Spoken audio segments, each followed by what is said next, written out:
Thank you very much, Secretary Attorney Cristina Garcia Frasco. Please.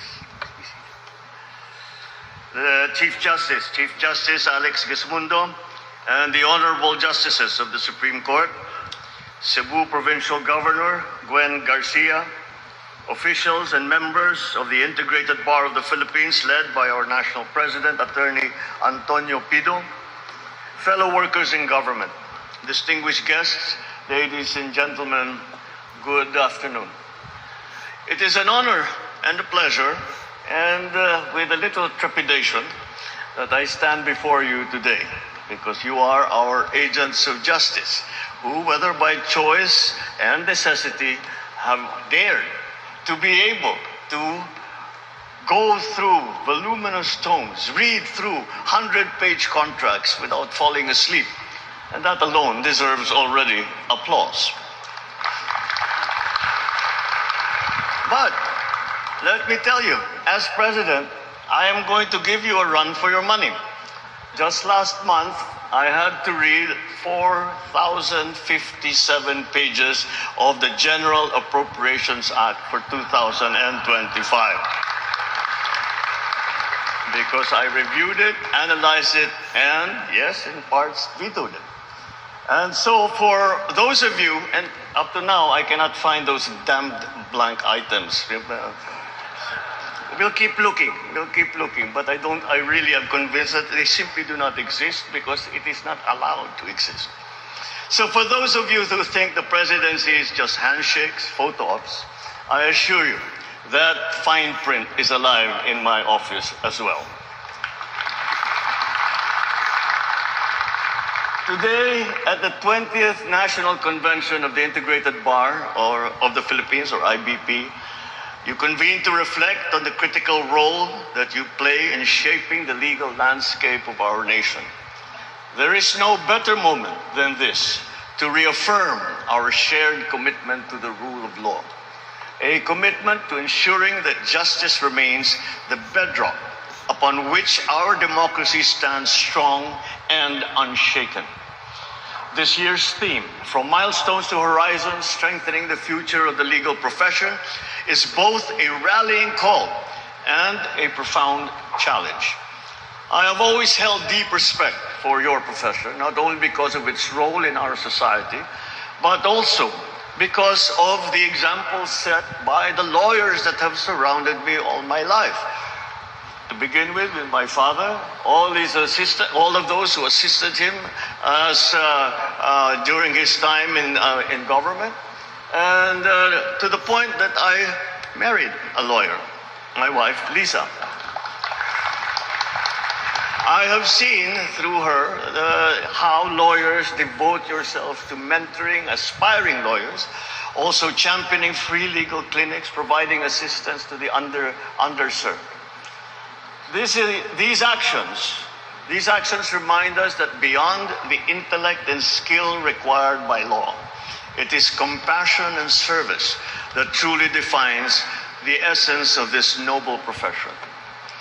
I also learned a valuable lesson very early on, one that I carry with me to this day. Never argue with your wife, especially if she is a lawyer. It is not a debate you will ever win, because for a layman, we sit there and you begin to feel the application of trial technique, something which we are not too accustomed with. So what starts as a simple yes-no question eventually transforms into, it depends. And before you know it, you are knee-deep in case law, precedent, and a cross-examination that you did not sign up for. But on a more serious note, she has shown me the incredible depth and nuance of the law and the minds that practice it. In this era of technological advancement, economic transformation, and global interdependence, you stand at the forefront of an unprecedentedly dynamic and therefore challenging landscape. The emergence of issues such as cybercrime, data privacy, and the ethical use of artificial intelligence presents not only technical dilemmas, but moral ones as well. And therefore, they demand our continued commitment to protect human dignity in an increasingly digital world. The recent adoption of the Code of Professional Responsibility and Accountability is a significant step forward, a declaration that the highest ethical standards must guide every member of the legal community. The task before us now is to ensure that this code becomes the very foundation of how our lawyers live and practice. Equally pressing is the existential challenge of our time, and that is climate crisis. This is no longer an abstract threat that is spoken about at the high levels of science. It is a reality that jeopardizes the very survival of future generations. Your field plays a vital role in this endeavor, crafting and upholding stronger environmental policies that protect our shared home, developing the concept of environmental justice. By doing so, you safeguard the rights of today and preserve the dreams and dignity of those that will follow us. Strengthening the legal profession, however, demands more than responding to crises. It also requires reinforcing your field's very foundations, education, continuous learning. The next generation of lawyers must be prepared to meet the challenges of this ever-changing world. And so the 3,962 new lawyers, welcome to the front lines of justice. Your journey begins now. And that journey, with it, a tremendous opportunity is granted you to shape a society that is fairer, more equitable, more inclusive. As the legal profession evolves, so too must our learning institutions. Law schools must continually adapt to the demands of the times by refining their curricula, integrating emerging fields, and ensuring a seamless blend of legal theory and real-world application. The revised model curriculum of the Basic Law program already sets the stage by incorporating human rights law and international law at its core. And yet our challenge is to ensure that these principles are not confined in the pages of textbooks or the halls of courtrooms, but are lived and breathed, always guided by the Constitution and the values that it upholds. As members of the legal community, you are in the most fitting position to safeguard that Constitution, that living document that embodies our collective aspiration and that binds us together as a people. A decade ago, the Philippine Constitution Association awarded me the title of the Great Protector of the Constitution.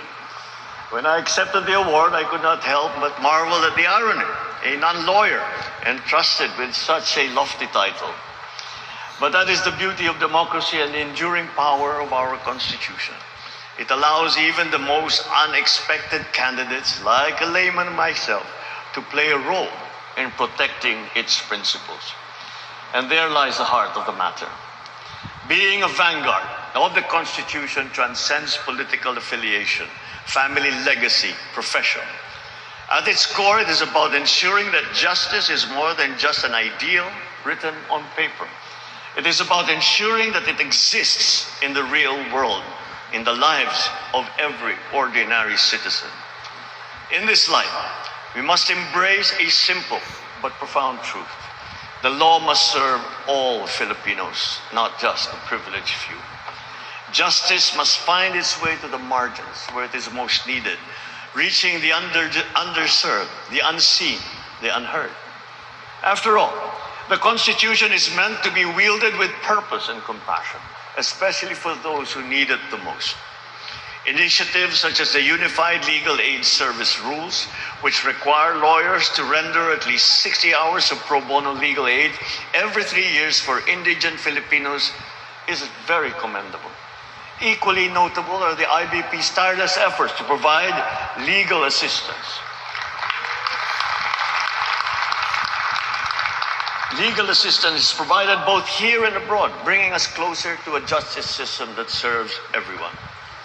The launch of additional secure justice hubs in August 2022 and March of 2023 has also been pivotal in bridging the gap between marginalized communities and the justice that they deserve but seldom see. By embracing technology and championing alternative dispute resolution, the IBP has ensured that fairness and efficiency in legal remedies are accessible to all Filipinos. No less significant is the Pro Bono portal introduced by the same institution in April of last year. This digital platform has redefined the delivery of legal aid, offering free courtroom representation, legal counseling, document preparation, and developmental legal assistance to the disadvantaged. Along with these initiatives, the IBP conducts bench and bar dialogues which foster collaboration amongst judges, justices, prosecutors, practicing lawyers, and enhancing in the process the legal processes that we are using.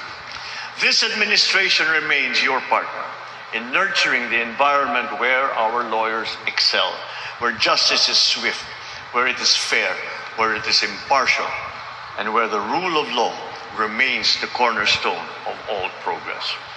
Towards this end, we have enacted 14 new laws establishing additional first and second level courts across the country, bringing justice closer to our people.